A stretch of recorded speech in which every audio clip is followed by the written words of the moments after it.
Hello, darling.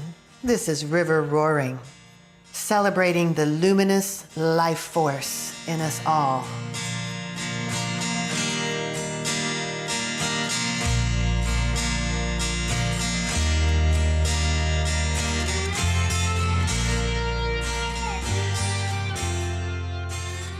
Hello, darling. Have you seen the Creator during your sexual experience? Have you touched the divine during sex, during your sexual play with yourself?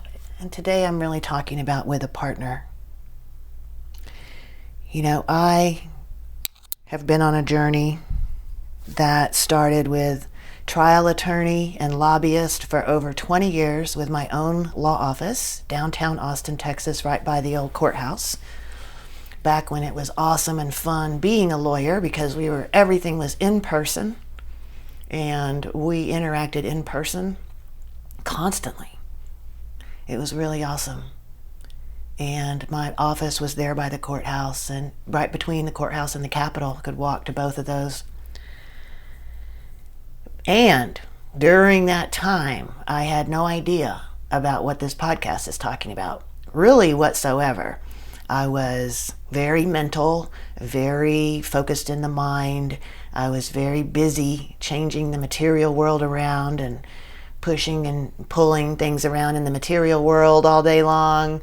And I did have lovers, and we had what I thought was good sex. I thought, oh yeah, we have good sex. That's what I thought. But I didn't even know what was possible. And I wasn't in my body yet. I didn't know what that meant. When someone said embodied, I was like, I don't know what you mean, but can I feel the clothes on my skin? Yes, I guess check, I don't know what that is, but sure, I guess I can feel stuff. I can tell if it's hot or cold outside on my skin, so it must be embodied. And I'm laughing now because 20 years ago, this year, 20 years ago, almost now, 20 years ago, I opened and started into a journey from atheist and agnostic, lawyer, trial attorney, very busy changing the world, I thought for the better, probably was a bit helping there. And then 20 years ago, I started opening to my actual soul and my true potential and the sexual potential that's inside my body of luminous life force, of actually capturing life force in sexuality, plus developing sacred understandings. I was at that time on the Toltec path, very actively with the community, Toltec community here in Austin, which is no longer really in place at this time. But for years, and so then I went into my 20-year, really radical exploration of sexuality and spirituality, and now I know what this means. Have you seen the Creator during sex? So what I was having, and I also want to say before I go into this episode, is AI knows nothing about this. This is nothing that AI could ever understand. AI will never be able to understand this. AI has very little information about it anyway because of the way that sexual things are scraped and canceled off the internet already. Really good information. And it has very little information. And then when AI does get information, AI doesn't understand how this works because AI is not multidimensional. AI cannot have cosmic sex. That's a really strong sentence because AI cannot be cosmic and AI cannot have sex. So AIs can skim the surface and give you generic information that's the kind of bottom of the barrel in a way, and like the common denominator of what people say. But I'm about to say something a little bit different. The human being is wildly multidimensional and magical. So you and I are half animal, half God. Half animal, half God. So where I thought I was having good sex, quote unquote, as with my partners during my lawyer days, which it was nice. It was nice. It was good. It was kind of standard and nice, but good. And we would like go for a long time and get sweaty. So it was fun. It was definitely fun. But now I know what it's like to enter the bedroom as the creator and to greet my partner as the creator, the divine creator of all, to see God in myself and in my partner. So I've even taken this into kink. In fact, that's where a lot of it lives. A lot of it lives for me in the kink world, because my favorite way to dominate is as the loving dom or as the creator. So I like to be seen as the creator and then create the experience and the world for my submissive, the one who is serving me, the one who is kneeling before me in true devotion to the divine. And in that experience, I feel myself fully as the divine, which is who I am and who you are also. Know it or not, acknowledge it or not. That's what I see, and I believe that you are purely divine. And once we can let go of all the dross, D-R-O-S-S, or all the obstacles to flight, we can fly. Once we can let go of all those childhood wounds and traumas to a good enough level where they're very whispery and quiet to the side, we can fly and we can enjoy our pure nature as creators. We can bridge worlds between the human animal, the animal, and the God world. We bridge worlds fully in sexuality because it's the most intense and beautiful way of sharing our bodies and our souls with another human being. And so in that high level of intensity, we can purify one another and purify ourselves. So standing in the shoes of the source. I've had many kink scenes where I am your creator. I like to be called not madam, not mistress, Mahadev. Mahadev. The highest goddess that exists. And then I get to feel the truth of my soul's nature, because mine as well as yours. I'm not bragging, I'm letting you know what you have inside too. We all have this. And in a beautiful sexual exchange and connection, we can exchange that. And as I am Mahadev in that kind of a kink scene where I'm acknowledged as the creator and everything unfolds from there, I also see my submissive as absolutely divine in service, divine to divine. And I love that creature. There may be some pain involved because that's kind of how some things can unfold in the kink world and power exchange scenes. And for me, it's intensity and focus. It's focus. If you're in a scene, if I'm in a scene like this, I'm focused. I'm present. I'm in the role of creator. And that to me is the most nourishing power exchange possible so far for me.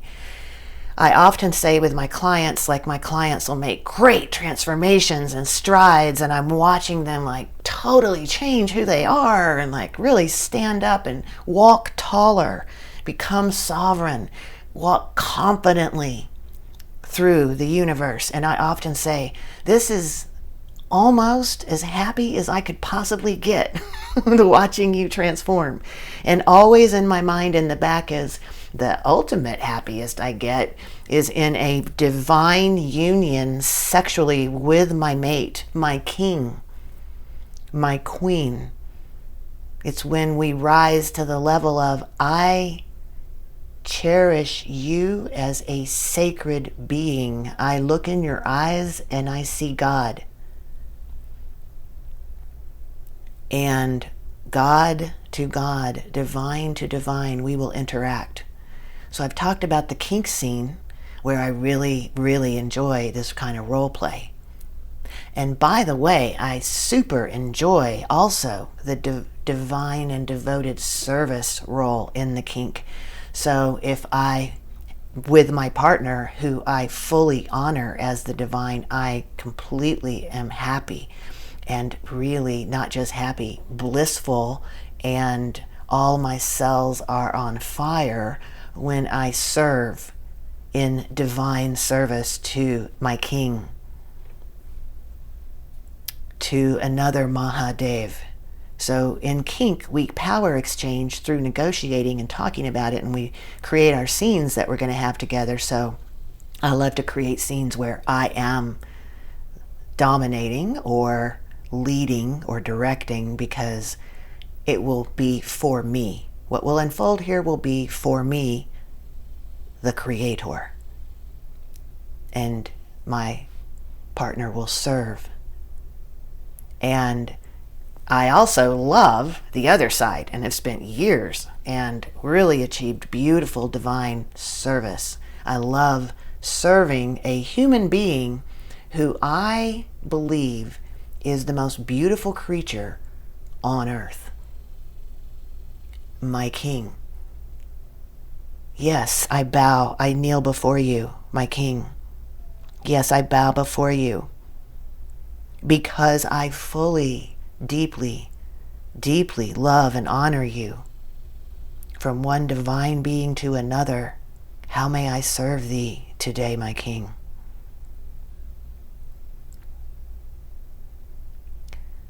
That side of the, what they call it, that side of the slash in kink, that side of the equation in power exchange is delightful. It's the best. It's the highest bliss I've ever felt, is when I see the creator during sex experience.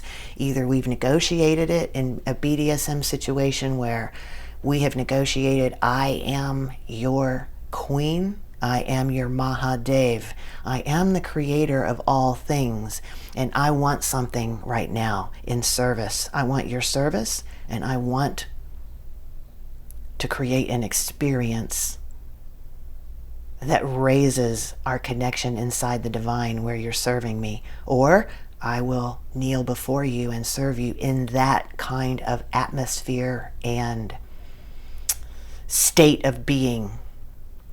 And then there's also where we don't actually power exchange in kink, but this would other kind of doing this kind of seeing God in sex. There's this other kind that is what more people call sacred sexuality.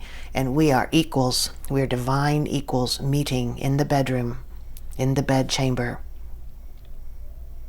And we are gods. And I enter worship. When we're having our sexual experience, I am worshiping. Worshiping. And so is my partner worshiping. We look into one another's eyes and we see God. We melt before the divine into union and bliss. And this, my darling, when we're bridging the worlds from animal to God, and we have one foot solidly in both worlds at the same time, our souls are communing at the deepest level.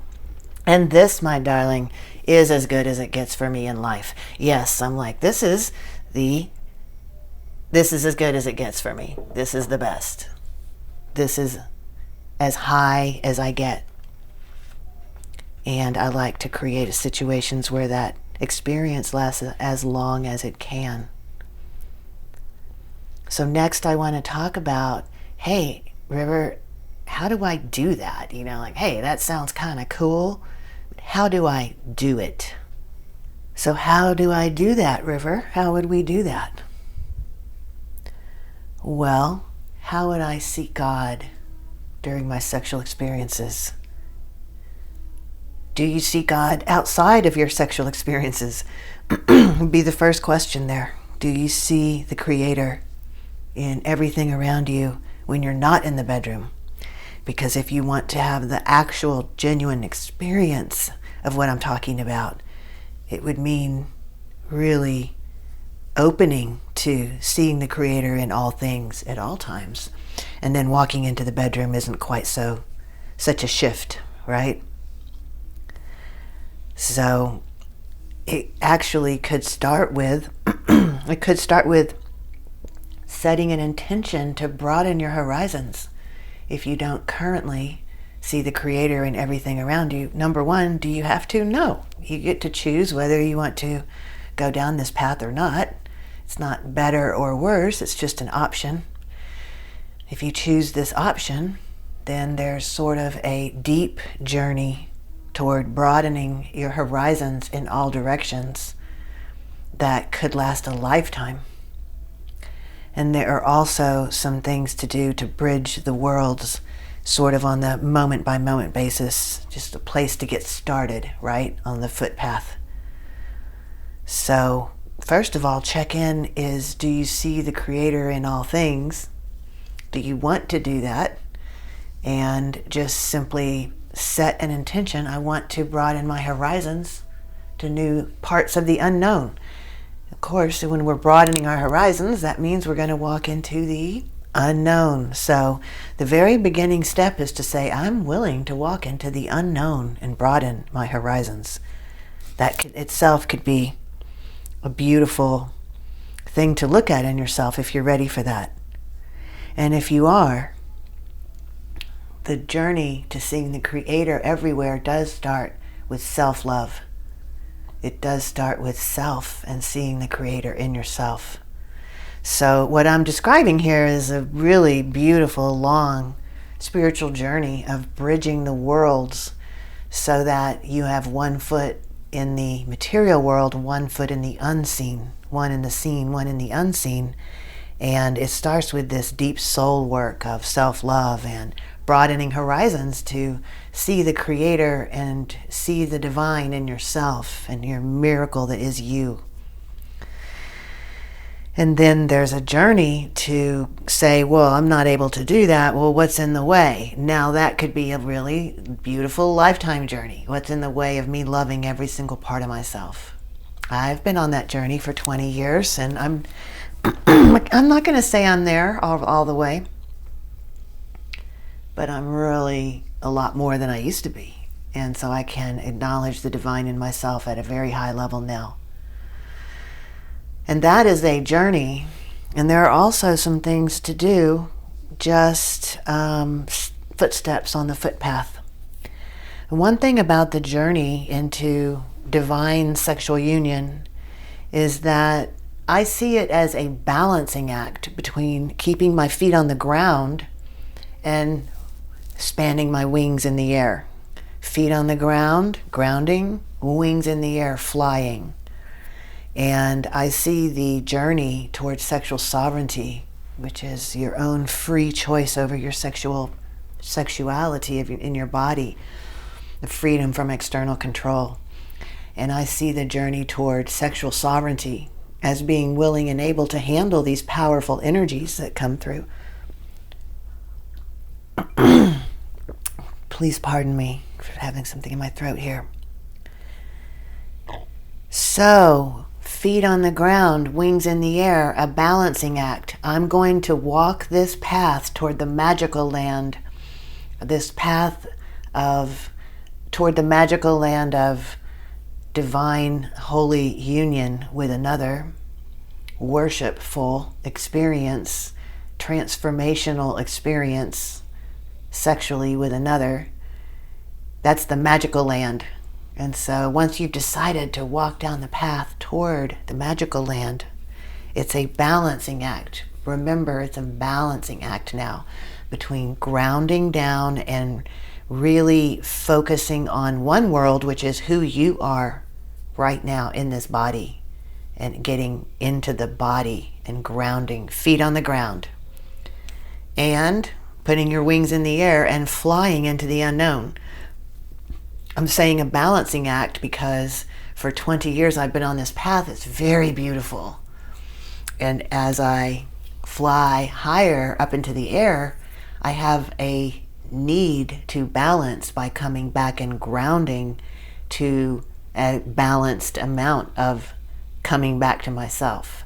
And this shows up in so many different ways. It shows up in, I go out and have experiences that are wild and different. My wings are in the air. And then I want to nourish and take care of myself and maybe be by myself and take a hot bath and food and sleep and go outside and be in nature and come back inside my body and integrate the flight. So the higher I fly, the more grounding I need to integrate that growth and transformation until my feet are on the ground. I'm grounding into myself with all the variety of ways to do that. Grounding with Mother Earth until I'm like, ooh, I kind of want to fly again. I want to stretch my wings again. I'm kind of ready. I'm full of energy. And I fly. And the more I ground really effectively and deeply, the higher my wings can fly. And then I always want to come back and ground again. So it's this balancing process between keeping my feet on the ground and putting my wings in the air and doing new things and flying into the unknown and then coming back and integrating. And as those takeoffs become more, as you learn and grow, you fly higher each time. And then when you land, you realize more beautiful, deep integrations with yourself and Earth and all that is in the seen world. And those just maximize themselves. So you get optimizing, you start optimizing how much bliss you can hold. As you do this, you can hold more pleasure. You can also hold more discomfort with a regulated nervous system. So one thing to look at is, how is your nervous system? Do you have body sovereignty? Can your nervous system go into wild parts unknown and then come back and take care of itself and stretch the capacity to broaden the experience you can sit with in a relaxed nervous system? It's letting your body balance to bigger and larger stimuli and things that are happening there. And then another area to look at is your mind and your belief system. So do you believe it's possible that you are divine, that you are pure divinity, that you are the creator walking around here on earth, and that everyone else is also, and that all is the creator itself, herself, himself, itself? Yes. If that's not a belief system, then, well, do you want to make any changes there? It's totally up to you, but that's a whole nother path to walk in this balancing of checking out some brand new belief systems. Being like, whoa, what are they saying over there when they're saying all things are the creator?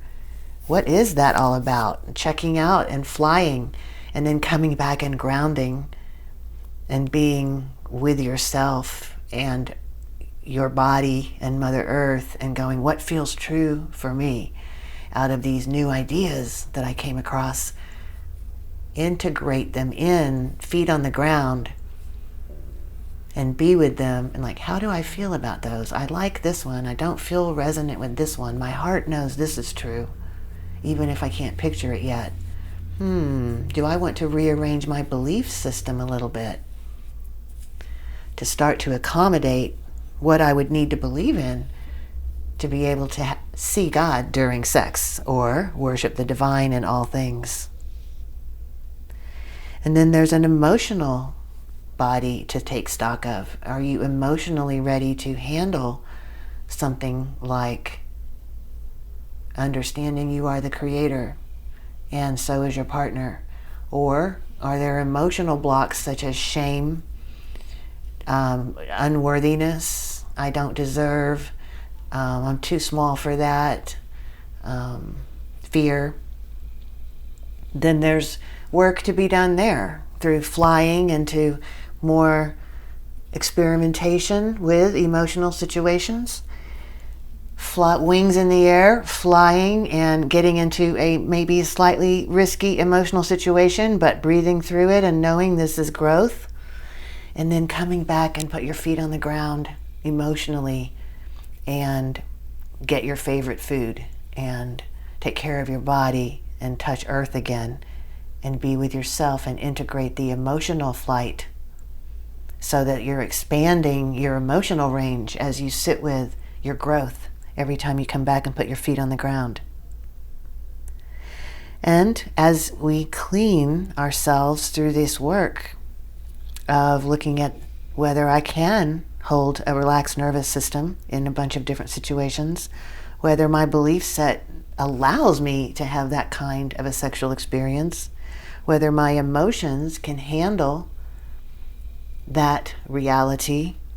And then there is the dreaming world of just once you are free enough of the obstacles to your flight, flying into the sky and dreaming what it will feel like for you to be in that kind of union with another. Enter that kind of union with yourself in your self-pleasure time. Use a mirror. Be with yourself as creator. Feel that, be that, realize it.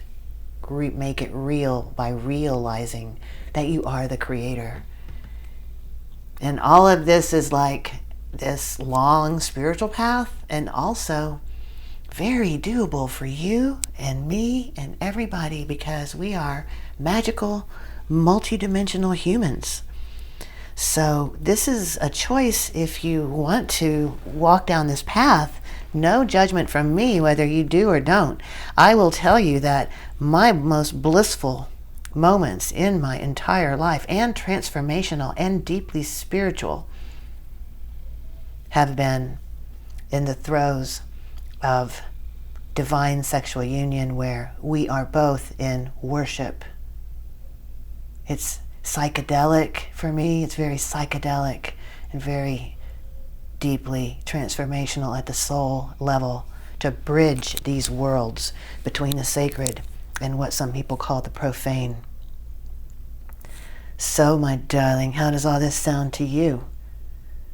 I would love to hear from you. Leave me a comment on this one. Shoot me an email is the best way to do it. riverroaring.com. Click on Let's Connect, Let's Talk River. Shoot me a little message on the website there, riverroaring.com. Or make a comment. Have you felt this? Do you want to feel this? Wherever you're finding this podcast, leave a comment. Do you want to feel this? Have you felt this? Is this possible? How does this sound to you? Because, my love, I am on earth to support all of those who are called to bring maximum love and light into their lives, liberating self-expression in all the realms. I am here to help you bridge worlds, connecting with you to create a cosmic web of love and light throughout all the realms where all is sacred. Because together we can step into a more harmonious vibration. We can fly higher, shifting human consciousness forever for the highest good of all beings. And so, my darling, in pleasure, may the love be with you, and may the love be with us all.